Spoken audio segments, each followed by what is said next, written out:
Hello students, कैसे हो आप सब। मेरा नाम है दीपक और आप देख रहे हो हमारा छोटा सा चैनल साइंटिया फिजिका। तो पिछली वीडियो में हमने graphical method of vector addition किया था। इस वीडियो में हम analytical method of vector addition करेंगे। एनालिटिकल मेथड का मतलब क्या है कि हम फॉर्मूला निकालेंगे जिसके बेसिस पे हम रिजल्टेंट की वैल्यू निकाल सकें। ठीक है, तो इसमें दो मेथड्स हम करेंगे, triangular law of vector addition करेंगे और parallelogram law of vector addition करेंगे। ठीक है, तो पहले हम ट्रायंगुलर लॉ देखते हैं, फिर पैरेललोग्राम से निकाल लेंगे। ओके, तो ट्रायंगुलर लॉ में हमने क्या देखा था, ग्राफिकल मेथड में हमने देखा था कि अगर मेरे पास दो वेक्टर्स हैं, ठीक है, जो दो साइड्स ऑफ द ट्रायंगल को रिप्रेजेंट करें इन दी सेम ऑर्डर। ठीक है, सेम ऑर्डर का मतलब आपको बताया था मैंने कि हेड टू टेल ज्वाइन हो तो उसे सेम ऑर्डर बोलते हैं। ठीक है, सेम ऑर्डर में अगर दो साइड्स ऑफ द ट्रायंगल को रिप्रेजेंट करें दो वेक्टर्स, ठीक है, तो उनका जो रिजल्टेंट है वो third side of the triangle को रिप्रेजेंट करेगा इन दी ऑपोजिट ऑर्डर। ठीक है, तो ये ऑपोजिट ऑर्डर में जो रिजल्टेंट है वो रिप्रेजेंट हो रहा है। अब इसकी वैल्यू कैसे निकालेंगे। जो ट्रायंगल है मेरे पास, ठीक है, आप देख रहे हो ना ये ट्रायंगल है, ये जो ट्रायंगल है वो राइट एंगल ट्रायंगल तो है नहीं। ठीक है, अगर राइट एंगल ट्रायंगल होता तो मैं पाइथागोरस लगा के आराम से अपनी आर की वैल्यू निकाल सकता था ना। ठीक है, बट ये राइट एंगल ट्रायंगल नहीं है, तो इसे राइट एंगल ट्रायंगल हम बना देते हैं। ठीक है, वैल्यू निकालने के लिए, आर का मैग्नीट्यूड निकालने के लिए हम क्या करते हैं, इसे राइट एंगल ट्रायंगल में कन्वर्ट कर देते हैं। ठीक है, तो मैंने राइट एंगल ट्रायंगल बना दी है, तो मैं नाम दे देता हूं, इसे O दे देता हूं, इसे C दे देता हूं, इसे D दे देता हूं। ठीक है, इसको भी एक नाम दे देते हैं F। ठीक है, तो मैंने नाम दे दिए हैं पॉइंट्स को। अभी हम देखते हैं कि R की वैल्यू कैसे निकालेंगे। अभी जो R है उसमें क्या है, एक मैग्नीट्यूड है और एक डायरेक्शन है। पहले हम मैग्नीट्यूड निकालेंगे फिर हम डायरेक्शन की बात करेंगे। ठीक है, तो इस ट्रायंगल से, राइट एंगल ट्रायंगल से मैं बेसिकली मैग्नीट्यूड ही निकालने वाला हूं। ठीक है, तो मैं पाइथागोरस थ्योरम अप्लाई करूंगा इन दी ट्रायंगल OCD। ठीक है, OCD मेरे पास ट्रायंगल है, तो मैं इस पे पाइथागोरस थ्योरम अप्लाई करता हूं, तो क्या आ जाता है, R का whole square is equals to OD का होल स्क्वायर प्लस CD का होल स्क्वायर। ठीक है, तो अभी मुझे R निकालने के लिए OD और CD की वैल्यू पता होनी चाहिए। ठीक है, OD और CD की वैल्यू पता होनी चाहिए, तो वो मुझे पता करनी पड़ेगी। ठीक है, तो वो कैसे पता करेंगे, तो देखिए मेरे पास यहाँ पे जो एंगल है वो थीटा है।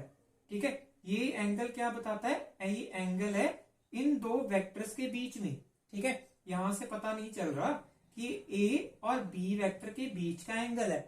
ठीक है, तो मैंने आपको बोला था जब भी आपने एंगल निकालना है तो क्या करते हैं, हम टेल टू टेल ज्वाइन करते हैं। ठीक है, तो मैं यहाँ पे अगर B वेक्टर को शिफ्ट करूं, ठीक है, B वेक्टर को अगर शिफ्ट करूं तो इसमें जो एंगल होगा वो थीटा होगा। ठीक है, अगर इनमें एंगल थीटा है तो यहाँ पे A को एक्सटेंड किया है ना, तो B और इसमें भी तो एंगल थीटा ही होगा। तो ये थीटा एंगल क्या है, इन A और B वेक्टर के बीच में जो एंगल है उसे थीटा बोला गया है। ओके, तो अभी ये भी तो एक ट्रायंगल है, right angle triangle, that is CFD। ठीक है, तो ये भी एक राइट एंगल ट्रायंगल है। ठीक है, तो इस पे हम कुछ लॉज लगा सकते हैं आराम से CD को निकालने के लिए। ठीक है, तो अपने ट्रिग्नोमेट्रिकल रूल्स लगाऊंगा मैं।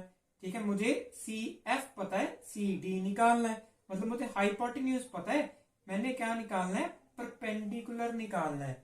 ठीक है, तो कैसे निकालेंगे, मुझे पता है कि साइन ऑफ थीटा क्या होता है, परपेंडिकुलर बाय हाइपोटेन्यूज। ठीक है, तो यहां से मेरे पास परपेंडिकुलर आ जाएगा, that is hypotenuse into sine of theta.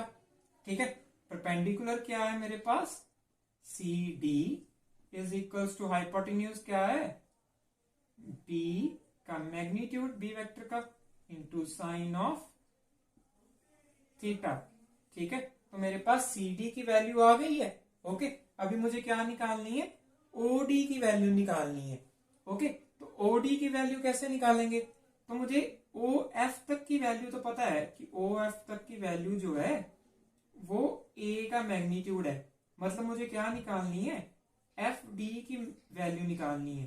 ठीक है, तो जो ओ डी की वैल्यू होगी वो क्या होगी, O F plus F D. ठीक है, O F plus F D ही होगी ना वैल्यू, तो एफ डी की वैल्यू निकालनी है। फिर से मैं ये वाली ट्रायंगल यूज करूंगा। अब की बार क्या लगाऊंगा, अब की बार मुझे यहाँ पे क्या चाहिए, बेस चाहिए। ठीक है, बेस चाहिए ना, एफ डी बेस है। ठीक है, यहाँ पे लिख देते हैं एफ डी क्या है, बेस है ट्रायंगल का। ओके, तो बेस कहां पर आता है, कॉस थीटा में। कॉस थीटा में बेस आता है ना, that is base by hypotenuse. तो मेरे पास यहाँ पे बेस किया है, एफ डी की वैल्यू क्या आ जाएगी, hypotenuse that is B cos of theta. ठीक है, एफ डी की वैल्यू क्या आ गई, बी कॉस ऑफ थीटा। तो यहां मैं अगर फिल कर दूं तो मेरे पास क्या आ जाएगा, A plus B cos of theta. ठीक है, तो ये मेरे पास ओ डी की वैल्यू आ गई, ये मेरे पास सी डी की वैल्यू आ गई। ठीक है, तो मैं यहां फिल करूंगा तो मेरे पास आर की वैल्यू आराम से आ जाएगी। ठीक है, तो मैं यहां पे फिल कर देता हूं, तो यहां पे क्या आएगा, O D that is A plus B cos of theta का whole square, C D that is B sine theta का होल स्क्वायर। ठीक है, तो R is equals to under the root of A square, इसे खोल देंगे, plus B square cos square theta plus 2ab cos theta plus B square sine square theta. ठीक है, तो इसे मैं रब कर देता हूं ताकि मैं आगे सॉल्व कर सकूं। ठीक है, तो अभी देखिए, अभी मेरे पास यहाँ पे है B square cos square theta, यहाँ पे है B square sine square theta. तो इन दोनों टर्म से मैं बी स्क्वायर कॉमन निकाल लूंगा और मेरे पास क्या बचेगा, अंदर बी स्क्वायर कॉमन निकाल लूंगा तो मेरे पास बचेगा sign square theta plus cos square theta plus 2ab cos of theta. ठीक है, तो आपको पता है sign square theta plus cos square theta क्या होता है, 1। ठीक है, तो मेरे पास आर क्या आ जाएगा, A square plus B square plus 2ab cos of theta. ठीक है, तो ये मेरे पास आर के मैग्नीट्यूड की वैल्यू आ गई। ठीक है, that is magnitude of A square magnitude of B square plus magnitude into magnitude of A B into cos of theta का अंडर रूट। मतलब यहां से मुझे पता चल रहा है कि जो रिजल्टेंट होगा, जो रिजल्टेंट की मैग्नीट्यूड की वैल्यू होगी वो किस पे डिपेंड करेगी, इन दोनों वेक्टर के मैग्नीट्यूड पे तो डिपेंड करेगी ही, दैट इज ए और बी स्क्वायर पे, बट इन दोनों के एंगल पे भी डिपेंड करेगी। ठीक है, अगर एंगल जो है वो ज्यादा हो जाएगा, ठीक है, तो आर जो है वो क्या होगा, कम होगा। ठीक है, अगर एंगल जो है वो कम होगा, अगर आर तो आर क्या होगा, ज्यादा हो जाएगा। ठीक है, आपको पता है ना कि cos 90 क्या होता है, 0 और cos 0 क्या होता है, 1। ठीक है, तो एंगल कम होगा तो आर ज्यादा होगा, एंगल ज्यादा होगा तो आर क्या होगा, कम होगा। ठीक है, थीटा 90 हो जाएगा तो ये टर्म वैनिश हो जाएगी ना। ठीक है, तो आर कम हो जाएगा, अगर 0 हो जाएगा तो ये टर्म जो है मैक्सिमाइज हो जाएगी, तो आर जो है वो मैक्सिमम हो जाएगा। ओके, यहां तक पता चला। अभी हम डायरेक्शन की बात कर लेते हैं। ठीक है, तो डायरेक्शन कैसे निकालते हैं, तो अभी हम डायरेक्शन निकालेंगे कि जो आर वेक्टर है, रिजल्टेंट वेक्टर है, उसकी डायरेक्शन क्या है। ठीक है, तो डायरेक्शन कैसे निकालते थे, डायरेक्शन निकालते हैं कि आर की एक रेफरेंस लेनी पड़ेगी। ठीक है, अगर मैं ए से रेफरेंस लूं तो ए जो वेक्टर है, आर वेक्टर उससे बीटा एंगल पे है। ठीक है, अगर मैं कहूं मैंने आर की वेक्टर की डायरेक्शन बतानी है तो मैं क्या कहूंगा, जो आर वेक्टर है वो ए वेक्टर से बीटा एंगल पे है टुवर्ड्स बी वेक्टर। ठीक है, अगर आप बी वेक्टर की ओर, तो यहाँ पे बी वेक्टर होगा ना। ठीक है, अगर आप बी वेक्टर की ओर बीटा एंगल चले जाओ तो आपको आर मिल जाएगा, रिजल्टेंट मिल जाएगा। ठीक है, तो यहाँ पे हम रिजल्टेंट की डायरेक्शन कैसे पता करेंगे, tan ऑफ बीटा से। ठीक है। tan ऑफ बीटा क्या होता है, परपेंडिकुलर बाय बेस होता है, ठीक है। तो परपेंडिकुलर बाय बेस से मैं tan बीटा निकाल लूंगा और tan बीटा से मैं बीटा एंगल निकाल लूंगा। यहाँ पर परपेंडिकुलर क्या है, परपेंडिकुलर क्या है, सी डी की वैल्यू क्या थी मेरे पास, that is B sine of theta, और बेस क्या है, ओ डी की वैल्यू कितनी थी मेरे पास, A plus B cos of theta, ठीक है। तो यहां से मैं बीटा की वैल्यू निकाल लूंगा, that is tan inverse of B sine theta by A plus B cos of theta, ठीक है। तो यहां से मैं बीटा की वैल्यू निकाल लूंगा। अगर मेरे पास आपने अल्फा की वैल्यू निकालनी है, ठीक है, तो वो क्या होगी, tan inverse of A sine theta by B plus A cos of theta. बस ए की जगह बी कर देना है, बी की जगह ए कर देना है, ठीक है। तो आप अल्फा निकाल पाओगे। अभी आप पूछ सकते हो कि tan बीटा ही क्यों निकाला, ठीक है, मैं साइन से भी तो निकाल सकता था। अगर मैं साइन बीटा निकालता तो साइन बीटा क्या होता, perpendicular by hypotenuse, hypotenuse R मुझे पता है, दैट इज दिस, ठीक है। तो मैं बोल रहा हूं कि अगर आपने अकेली डायरेक्शन पता करनी हो, मैग्नीट्यूड पता ना करना हो, ठीक है, तो आपको इस साइन में से पहले मैग्नीट्यूड ही पता करना पड़ेगा, ठीक है। ये कंपल्शन बन जाती है।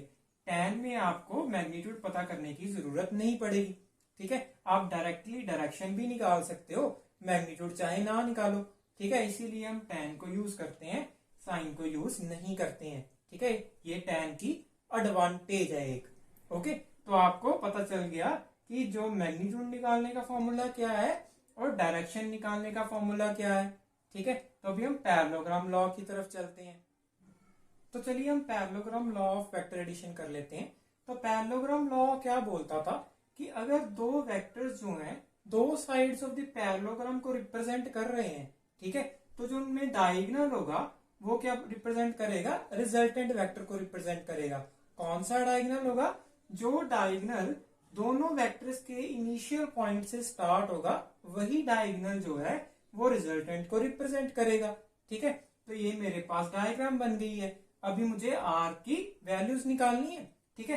तो वैल्यूज कैसे निकालेंगे अभी, तो मैं क्या करता हूं, दोबारा अपना ट्रायंगुलर लॉ ही इंप्लीमेंट करूंगा, ठीक है। कैसे करूंगा, बी वेक्टर को यहां शिफ्ट कर दूंगा, ठीक है। अगर मैं यहाँ पे बी वेक्टर को शिफ्ट कर देता हूं तो ये बी वेक्टर है, ठीक है। और फिर से मैं एक परपेंडिकुलर ड्रॉ करूंगा, इसे एक्सटेंड कर दूंगा, ठीक है। फिर से मेरे पास ओ डी ई एफ नाम का एक मेरे पास क्या बन गया है, ओ डी ई ओ, एक राइट एंगल ट्राइंगल बन गई है, ठीक है। फिर से मैं रिजल्टेंट कैसे निकालूंगा, राइट एंगल ट्राइंगल को यूज करके, दैट इज पाइथागोरस थ्योरम को यूज करके, D E square plus O E square, ठीक है। तो फिर से आपका वही रूल लगेगा, फिर से वही प्रोसीजर होगा, ठीक है। जो एंगल है इसमें वो थीटा है, ठीक है। अगर थीटा एंगल है तो मेरे पास डीई की वैल्यू क्या हो जाएगी, बी साइन थीटा, ठीक है। साइन से आप निकाल सकते हो आराम से, क्योंकि ये भी एक राइट एंगल ट्रायंगल है, हमने पीछे किया ही है, ठीक है।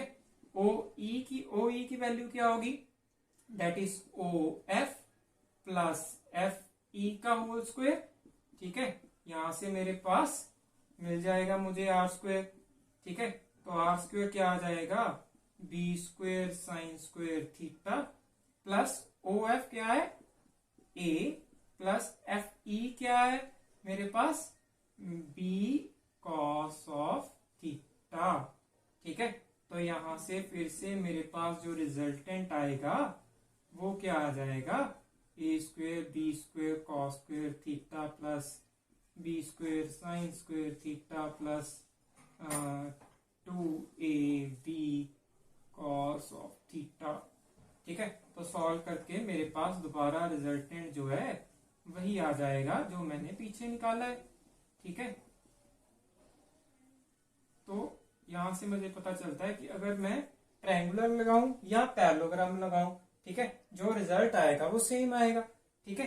तो यहाँ पे जो एंगल है रिजल्टेंट का वो बीटा मान लेते हैं। तो फिर से मैं क्या करूंगा, tan बीटा निकालूंगा, ठीक है, डायरेक्शन निकालने के लिए। तो tan बीटा क्या होता है, परपेंडिकुलर बाय बेस ठीक है। तो परपेंडिकुलर क्या है, DE परपेंडिकुलर है, that is B of sine of theta, और बेस क्या है, OE, that is A plus B of cos of theta.